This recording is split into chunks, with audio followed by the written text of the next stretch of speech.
आप ये देखो ये गीता यूट्यूब पर डेली डाली जा रही है, यूट्यूब पे आ रही है डेली। और सबसे अनुरोध है कि सब जो है लाइक किया करो, और अच्छा लगता है तो नहीं लाइक करते हैं।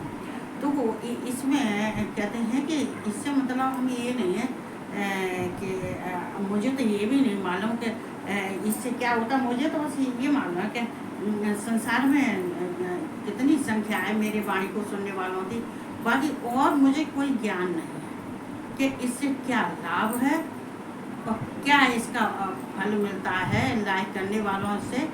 मुझे इसका मतलब मुझे नहीं मालूम है, क्योंकि मैं जो कहती हूँ वो सत्य कहती हूँ, मैं कभी झूठ नहीं कहती। आगे इसकी प्रक्रिया क्या है ये मुझे नहीं मालूम। मुझे तो केवल सिर्फ ये इतना मालूम कि मेरी वाणी कितने सुनती है बस, और इससे आगे तो मुझे कुछ मालूम नहीं है। क्योंकि मैं और फिर मुझे मालूम करना भी चाहूँ तो इतना मेरे पास टाइम भी नहीं है। और उसके बाद में फिर वो भाव केस ने है ही है, कन्हैया सब संभाल लेंगे, भगवान से वो सब संभाल लेंगे। कन्हैया भगवान जब मेरे ऊपर है तो उन्हें मालूम है इसको क्या करना चाहिए। ये तो पगली है, ये भूली वाली है, इसको कुछ भी मालूम नहीं है, तो अपने आप समाधान ढूंढ लेते हैं। तो मुझे इससे कोई फर्क नहीं पड़ता है। तो हम अपनी गीता को चलते हैं, तो चलो कृष्ण भगवान का आह्वान करते हैं।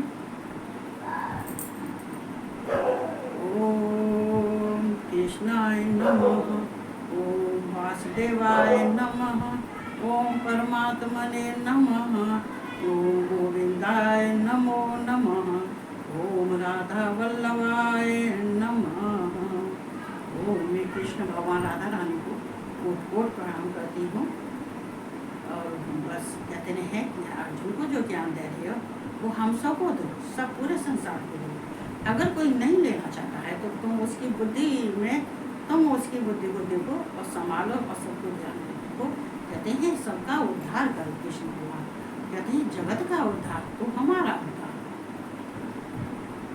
जगत से ही हम है। और हम ये नहीं कह रहे कि हमसे जगत है, भगवान से जगत है और जगत से हम है। जो मालिक है जगत के, मालिक है सबके मालिक है,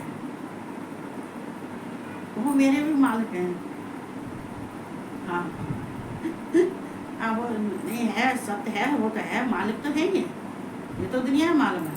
तो मुझे क्या मालूम है, मुझे मालूम तो नहीं, ये तो दुनिया मालूम है। वो तो मेरे भी मालिक है, मेरे भी परमेश्वर हैं, मेरे भी नाथ हैं। अब मैं कुछ भी कह रही, सब कुछ है।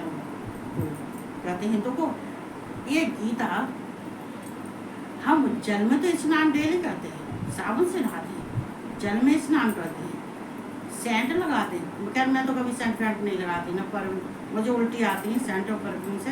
ये भगवान के सेंट लगाती हूँ, कभी कभी वो अगर हाथ पे आ जाता है तो वो थोड़ा सा मल लेती हूँ बस, बाकी ये परफ्यूम वगैरह।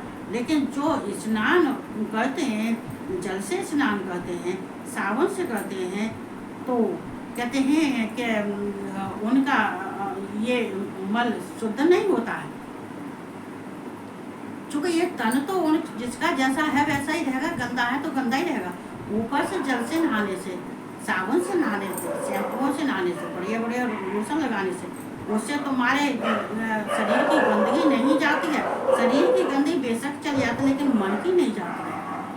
और जो कहते हैं भगवान जो कहते हैं कि गीता और भगवत गीता का जो पठन पाठन करता है, जो ज्ञान भगवान का कृष्ण का ज्ञान लेता है और जो ज्ञान में डूब जाता है और उनके भाव में डूब जाता है, तो वो कहते हैं कि संसार के मल से दूर हो जाता है। जो संसार का मल लग जाता है हमारे यह संसार में हम रहते हैं, तो भगवान कृष्ण इनको अब इनको क्या कह सकते हैं, ये अब इनकी तो महिमा करना जितना भी हम करेंगे उतना कम है। चूँकि जो राधा जैसी तपस्वी उनकी प्रेम का है, तो आगे देखो इसमें कहने के लिए है क्या गया। साथी को देख लो, अगर किसी को देखते हो तो उसके साथी को देखो। अगर तुम किसी कुसंगत में रहती हो तो तुम्हारा नाम भी कुसंगत वालों का ही पड़ेगा, और अच्छी संगत में रहते हो तो तुम्हारा अच्छी संगत वालों का नाम पड़ेगा। अच्छे में रहोगे तो अच्छे बनोगे, बुरों में रहोगे तो बुरों में बुरे बनोगे, और वो ही तुम्हारा नाम प्रसिद्ध होगा। तो कहते हैं राधा कृष्ण की जोड़ी, जिनके पास में राधा इतनी तपस्विनी है और भगवान कृष्ण उनसे अत्यंत प्यार करते हैं, तो भगवान कृष्ण, तो ये सोचो कि ये है कौन जिन्होंने राधा का मन मोह लिया है। तो भगवान कृष्ण तो हैं, ये जगत का उद्धार करने वाले हैं। तो हम सबको जो है कहते हैं गीता पढ़ना चाहिए, भगवान कृष्ण का ज्ञान लेना चाहिए, और बहुत सही रहता है। अच्छा, एक श्लोक में भी काफ़ी चल जाता है, एक श्लोक का अर्थ भी उनका बहुत हो जाता है, अच्छा हो जाता है। अगर ध्यान से उसको अर्थ से उसको पढ़ोगे तो एक ही काफ़ी है। तो हम चलते हैं, तो जितने हैं संसार के सबको जय श्री कृष्णा और राधे राधे। और सब कहते हैं कि जो मैं बोलूँ उसको सुन लेना। देखो, मैं जितना मेरे पास ज्ञान होता है, जितनी मेरे पास होता है, वो मैं बोलती हूँ और कहती भी हूँ। तो इसमें कुछ बनावटी नहीं है। कहते हैं कि जिस मेरा स्वरूप जैसा है मैं उसी में हूँ, कोई मेरे अंदर कोई बनावट नहीं है। जितना मैं बोलती हूँ, जितना मैं जानती हूँ उतना बोलती हूँ, इसमें कोई संकोच वाली बात नहीं है। तो हम चलते हैं अपनी आगे कौन से करके।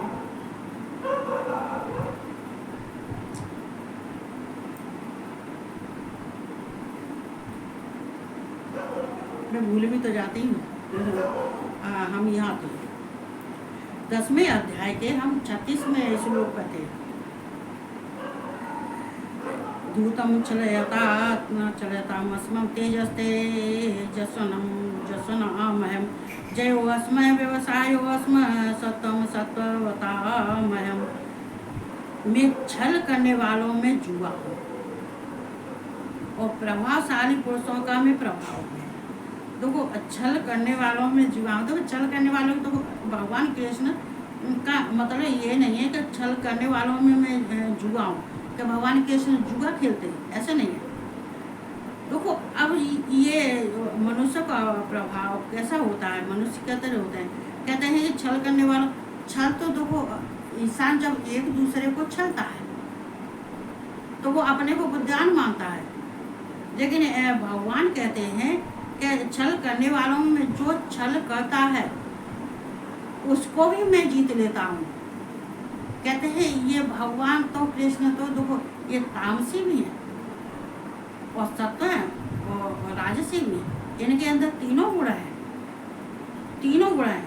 तो कहते हैं जो छल करने वाले हैं, जो छल से जीतते हैं, जो किसी को कहते हैं जो छल से जीतने वाले होते हैं, जो जुआ खेलते हैं और छल से किसी को जीतते हैं, तो उससे भी छल करने वालों का मैं जुआ हूँ। मैं जुआ हूँ मतलब मैं सबके ऊपर हूँ। और देखो, भगवान कृष्ण का मतलब ये नहीं है कि भगवान कृष्ण अपने को वहाँ श्रेष्ठ समझते हैं जहाँ गलत होता है। जो सबसे श्रेष्ठ होता है तो श्रेष्ठ ही अपना स्वरूप बताते।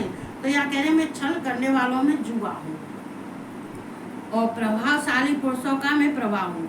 जो प्रभावशाली होते हैं, जैसे ये विद्वान होते हैं, राजा होते हैं, और ये सन्यासी होते हैं, और जितने भी ये ऋषि मुनि होते हैं, तो जितने प्रभावशाली होते हैं उन सब पुरुषों का मैं प्रभाव हूँ। चूँकि उन सब में मेरा ही प्रभाव है, मेरा ही स्वरूप है, और जुआ खेलने वालों में भी मेरा ही स्वरूप है।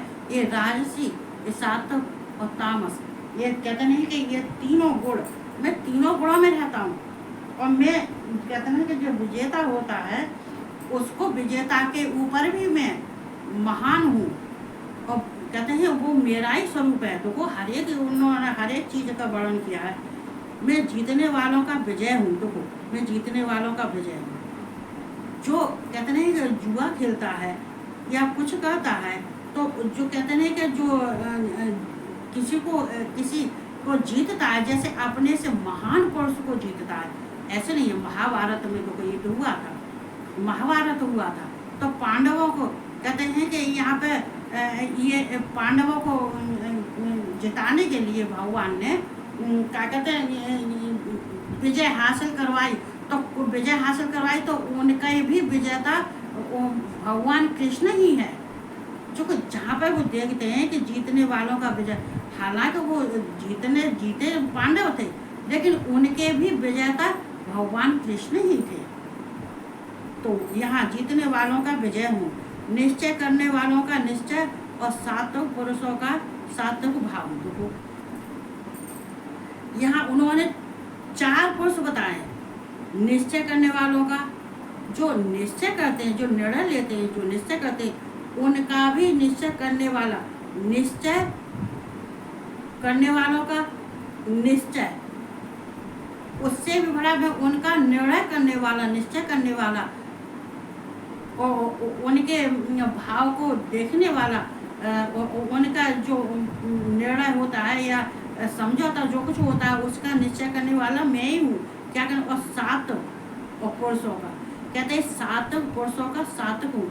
जो सात्विक पुरुष हैं, जो कहते हैं कि जो अपने में सिद्ध पुरुष हैं, सात्विक हैं, जो देवता हैं, ऋषि मुनि हैं, दैत्य हैं, मतलब यहाँ पर तो सात्विक में सभी आ जाते हैं।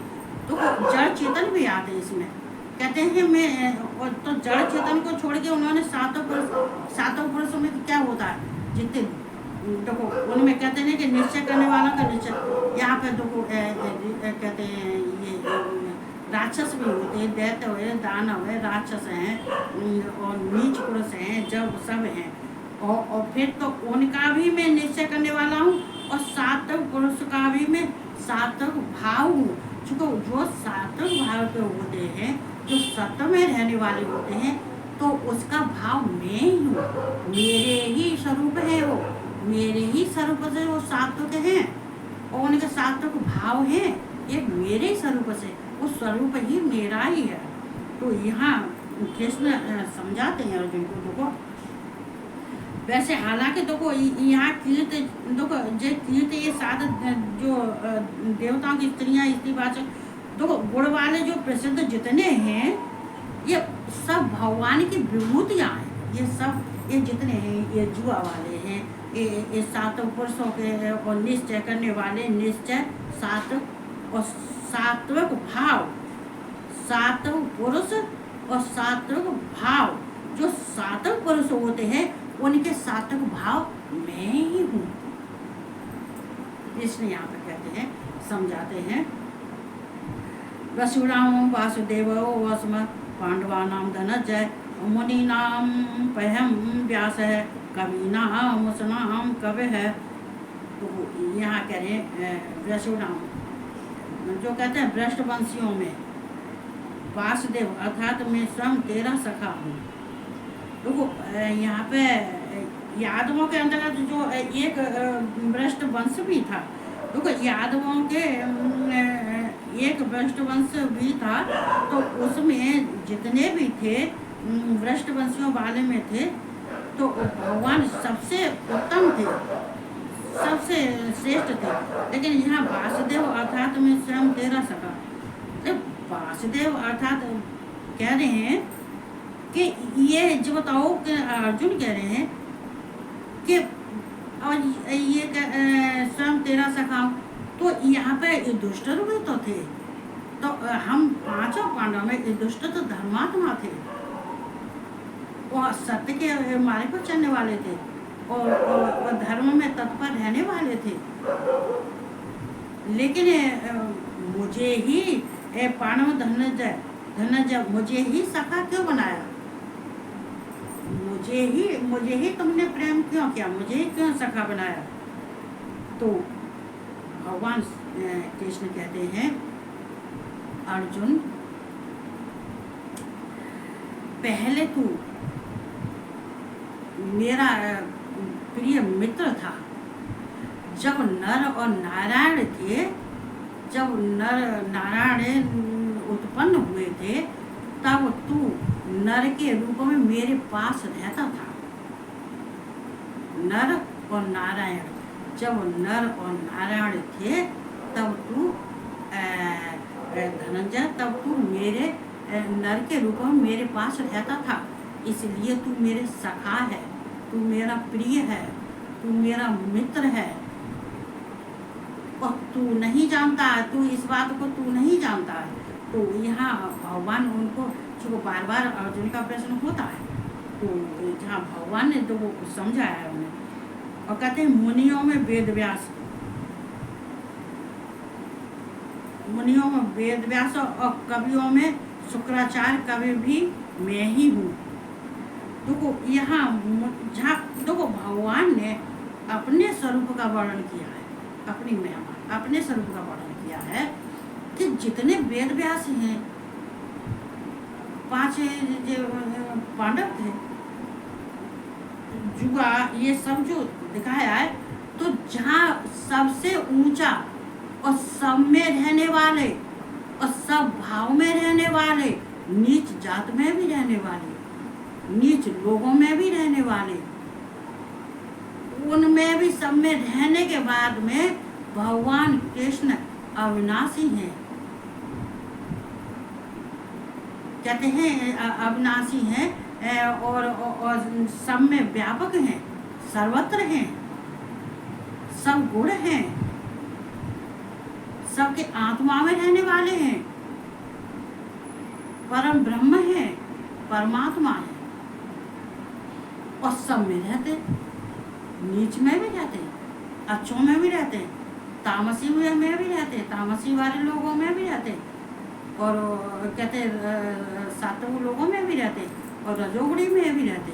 लेकिन भगवान सब जगह कहते हैं कि अगर कोई, जो भगवान की तो अलग बात छोड़ो, अगर कोई सिद्ध पुरुष भी होता है, अगर एक बार को कीचड़ भी देख ले, माँ पार्वती ने क्या किया था, उसको यमराज को कीड़ा थे और यमराज को देख लिया था, यमराज उठ के खड़ा हो गया, उसके सारे पाप दूर हो गए, क्योंकि शुद्ध चीज हमेशा गंदी चीज को भी पवित्र करती है।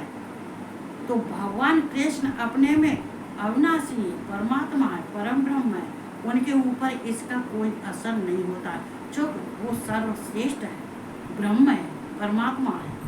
तो ये सब जानने के लिए हमें उत्सुक रहना चाहिए।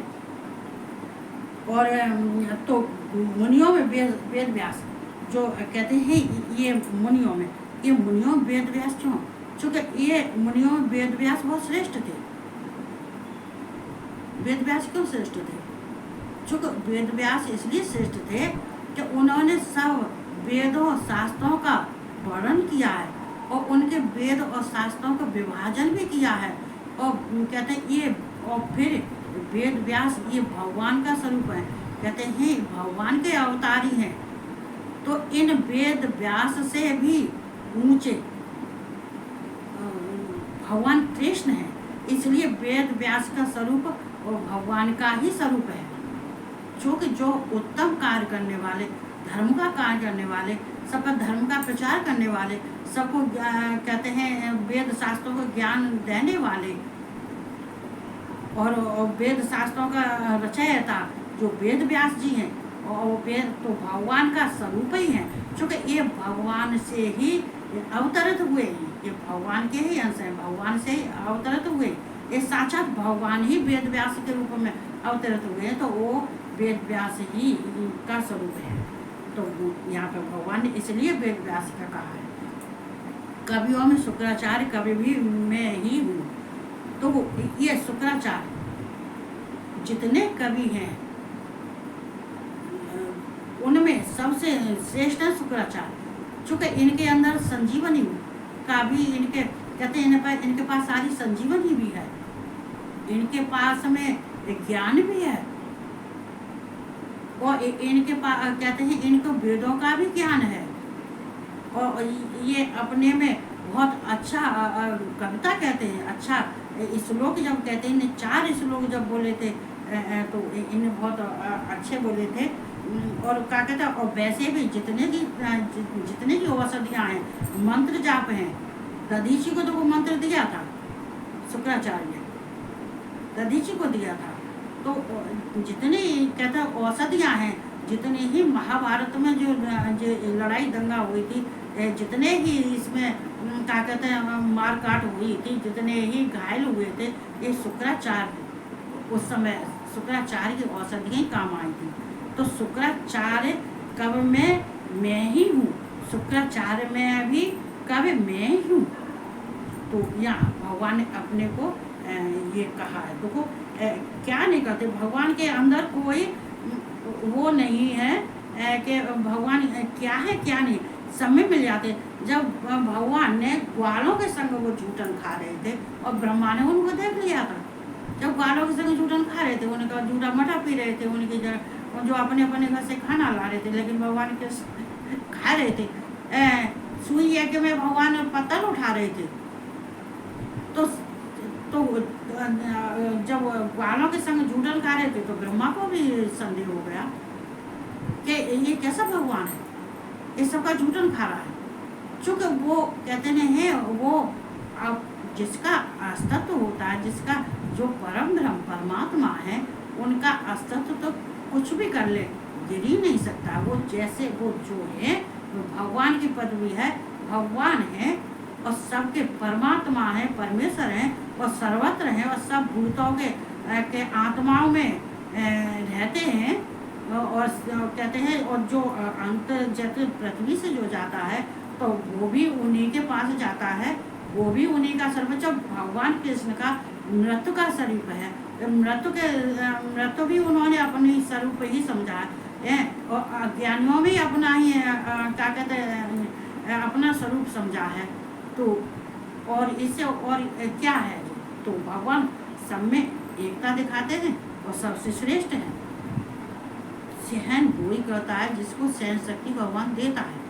तो भगवान के अंदर फिर क्या चीज़ नहीं है, सब कुछ है उनके अंदर, सब कुछ गुणवान है।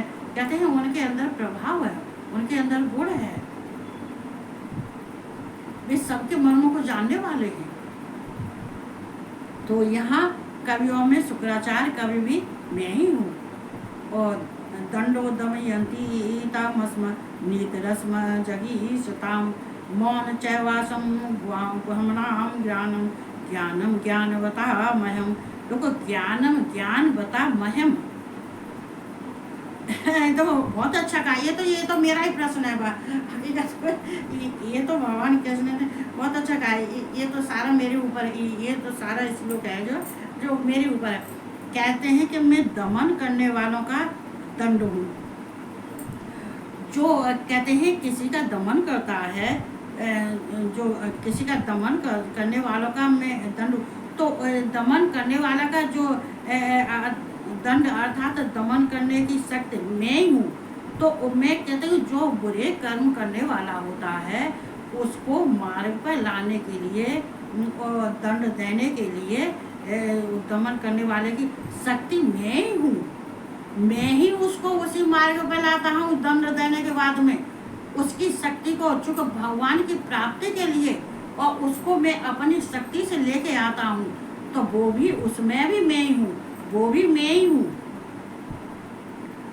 कहते हैं कि दंड अर्थात दमन करने की शक्ति मैं ही हूँ। चूँकि भगवान कहते हैं मुझे मार्ग पर लाने के लिए अगर किसी को दंड भी देना पड़ता है तो मैं वो भी दे सकता हूँ, लेकिन वो उनकी और उनको शक्ति सहने की शक्ति भी उनको मैं ही देता हूँ। जीतने की इच्छा वालों की नीत में हूँ। तो वो यहाँ नीत और अनीत दो होती हैं। जीतने की इच्छा वालों की नीत, जो कहते नहीं जो अनीत करने वाले हैं और जो अनीति करते हैं और किसी को जो है किसी को अनीति से जीतते हैं और कहते हैं कि बुरा आचरण करके अगर किसी को जीतते हैं या गलत अनीति करके जीतते हैं तो उन जीतने की इच्छा वालों का मैं नीत हूँ। मैं नीत से उनको जिताता हूँ। कहते हैं नीत और अनीत, अनीत पर चलने वालों को मैं नीत से उनको जिताता हूँ। तो वो नीत से जिताता हूँ उनको, तो वो नीत मैं ही हूँ। गुप्त रखने योग्य भावों का रक्षक मौन हूँ। देखो ये तो मेरा ये गुप्त रखने योग्य भावों का रक्षक मैं हूँ। जो अगर कोई गुप्त रहस्य हमने रखना है, ठीक, अगर हमें, ठीक है, हम ही हैं, हम भगवान ने हमें कुछ दिया है। हालांकि मैं पहले कह देती थी, सब बात कह देती थी, 25-26 साल पहले मैं सारी बात सबको सुना देती थी। जैसा कुछ होता था, स्वप्न होता था, दर्शन होते, जो कुछ जैसा भी कुछ होता था सबको सुना देती। बाद में मुझे मेरे गुरुजी ने मुझे बताया कि अपने बारे में कभी किसी से कुछ मत कहना, अपने बारे में कभी। और एक हमारे गुरुजी ने नहीं बताया, बहुत थे मेरे ऐसे बहुत थे, अच्छे सिद्ध पुरुष थे, अच्छे थे, ज्ञानी थे, कि तुम अपने बारे में किसी से कोई चर्चा मत करो। अब भी कहते हैं, तब से मैं अपनी चर्चा नहीं करती, अपनी बात नहीं कहती। अपने बारे में कभी वो एक बात अलग होती है, जब मजाक मजाक कोई बात होती है, कोई वैसी होती है तो वो एक कह दी तो एक वो बात होती है। तो कहते हैं कि गुप्त रखने योग्य, अपने जो जो अपना गुप्त बात रखनी है तो मौन धारण कर लेना चाहिए, मौन रहना चाहिए। क्योंकि अगर हम ज़्यादा बोलते हैं और मौन धारण नहीं करते हैं तो हमारे अंदर जो गुप्त रहस्य हैं, गुप्त बात हैं, तो वो सबके सामने आ जाती हैं। इसलिए गुप्त बात रखने के लिए मौन मैं ही हूँ। ये तो मेरा ये साथ, इसीलिए ये मुझे दिखा था कन्हैया ने, इसलिए मुझे मौन 24 साल से बिल्कुल मौन धारण करवा रखा है। बिल्कुल मौन में मुझे ले गए, बिल्कुल मौन, एकांत में काम करती हूँ, बस हाँ वो करती हूँ किसी से, या किसी से कोई चुटकुला छोड़ दिया, या बस अपने काम फटाफट करती। मेरी पूजा भी इतनी है, अब तो मुझे पढ़ भी नहीं पाया, कुछ भी नहीं देख पाया, किताब अब तो पूजा करनी मुश्किल हो ही, ना दोगे खाना पीना बनाने में, वो करने में। तो मैंने कि जो तो मौन तो इसलिए कन्हैया ने मुझे मौन कर दिया। इसलिए मुझे मेरे मौन सच्चों के ये किस पर जादू चला दे कोई भरोसा नहीं है, कोई भी कोई। हालांकि संत लोग आते तो कहते हैं इस पर कोई भरोसा मत करना, ये भरोसे वाला आदमी नहीं है, ये भगवान भरोसे वाला नहीं है। तो नहीं, कभी मैं भी अपना हंसी खुशी का संवाद कर लेती हूँ। तो ये गुप्त रखने योग्य भावों का रक्षक मौन हूँ। मौन चैवासम गुह्यमानम ज्ञानम, गुह्यम कहते हैं, ये गुह्यम अनाम। तो ये चैवास्म कहते हैं गुप्त मौन जो है, गुप्त रखने योग्य भावों का रक्षक मौन मैं ही हूँ। मैं मौन होकर रक्षा करता हूँ उनकी। भगवान बोलते नहीं है, गुप्त रहस्य अपने, कहते हैं गुप्त रहस्य रखने के लिए, अपना रहस्य रखने के लिए क्या मुझे करना है, न किसी से, किसी देवता से कहना है, न किसी से कहना है। और कभी कभी तो ऐसी बात नहीं, वो राधा से भी नहीं कहते हैं, किसी से नहीं कहना, गुप्त रहस्य रखते हैं। और समय आने पर वो कहते हैं, और वैसे वो मौन रहते हैं। तो गुप्त रहस्य इसलिए मेरा भी सब कुछ गुप्त ही है, इसलिए मैं मौन रहती हूँ। जो इनकी मालूम पड़ेगा ये मौन इन्होंने मुझे रखा है। और ज्ञानवानों का तत्व ज्ञान मैं ही हूँ। जो ज्ञान वाले हैं, जिनके अंदर ज्ञान है, तो वो ज्ञान का तत्व देने वाला मैं ही हूँ। अज्ञानी को ज्ञान के मार्ग पर लाने के लिए मैं ज्ञानवानों का तत्व ज्ञान मैं ही हूँ। तत्व ज्ञान मतलब अज्ञानी को तत्व ज्ञान, अपना तत्व ज्ञान देने के बाद में देने से ज्ञानवानों का मैं ही ज्ञान हूँ। तो यहाँ तो तत्व ज्ञान में ही मैं हूँ। तो देखो यहाँ भगवान कृष्ण जो है ये कह रहे हैं, तो ये देखो अच्छा प्रश्न है। देखो हम तो बस कहते हैं कि देखो भगवान कृष्ण की ज़्यादा नहीं तो एक श्लोक पढ़ने से हमारा मन शुद्ध और पवित्र हो जाता है। कहते हैं हमारा मन शुद्ध पवित्र हो जाता है, थोड़ा सा हमारा मन हल्का हो जाता है, शरीर हल्का हो जाता है। क्योंकि देखो हम दिन भर ये घर के बारे में इधर उधर की चर्चा करने का तो मेरा स्वभाव ही नहीं है, वो तो मेरे बचपन से ही स्वभाव नहीं है। ना ही मेरे पास कभी ऐसी मेरे माँ बाप ने शिक्षा डाली थी। मेरे माँ बाप ने कभी शिक्षा नहीं डाली थी। हमारे तो माता पिता, हमारे तो जिया बाबू जी बहुत विद्वान थे। हमारे बाबू जी तो इंग्लिश से एमए करी थी, आज से 100 साल पहले की बात है। और क्या कहते हैं, इंग्लिश से, संस्कृत से इंग्लिश की एमए करी थी, इंग्लिश से एमए करी थी। और विद्वान थे 100 साल पहले, तो बहुत मायने रखता है। तो जैसे माहौल में जैसा ब्लड होता है संतान वैसे ही बनती है। तो हमारे तो मैं अपने माता पिता को बहुत बहुत धन्यवाद देती हूँ, जिन्होंने मुझे जन्म दिया। और जिनने मुझे जन्म दिया उनकी कोख कितनी अच्छी होगी, वो कितने अच्छे होंगे। तो अपने माता पिता को धन्यवाद देना चाहिए। भगवान से पहले अपने माता पिता को धन्यवाद देना चाहिए, जिसने तुम्हें जन्म दिया, जिसने पाला पोसा, जिसने तुम्हारा लालन पालन किया है, तुम्हें बड़ा किया है। और मरने के बाद भी तुम्हारा साथ दे रहे हैं, मरने के बाद भी हमारा साथ दे रहे हैं। तो ऐसे में माता पिता को बहुत बहुत प्रणाम करती हूँ, कोट कोट प्रणाम करती हूँ। वो जहाँ रहें, हाँ, ये भगवान भोलेनाथ सुखी रहें, विष्णु भगवान भोलेनाथ और विष्णु भगवान कृष्ण भगवान सुखी रहें, संपन्न रहें और आराम से मस्त रहें, और स्वर्ग में रहें और शिव लोग रहें। तो हम तो बस यही कहते हैं, और बस यही कहते हुए इसलिए भगवान की शरण में जरूर जाना चाहिए। तो यही कहते हुए मुझे बहुत टाइम हो गया, और चलो ठीक है, सब भगवान गणेश जी की पूजा करो। तो बुद्धि के दाता वही है, तो वही तो बुद्धि देने वाले हैं। अब भगवान कृष्ण से ज्ञान लिया करो, भगवान शिव से मुक्ति लिया करो। ज्ञान, मुक्ति और बुद्धि जब सब चीज़ है संसार में, पे लेने के लिए पीछे क्यों हटते हो? आगे सबसे लाइन में आगे लगो, ज्ञान लेने के लिए सबसे आगे रहना चाहिए, लाइन में सबसे आगे लाइन में लगना चाहिए, पीछे नहीं रहना चाहिए। तो सबको आराम से रहो, मस्त रहो। सबको राधे राधे, जय श्री कृष्ण और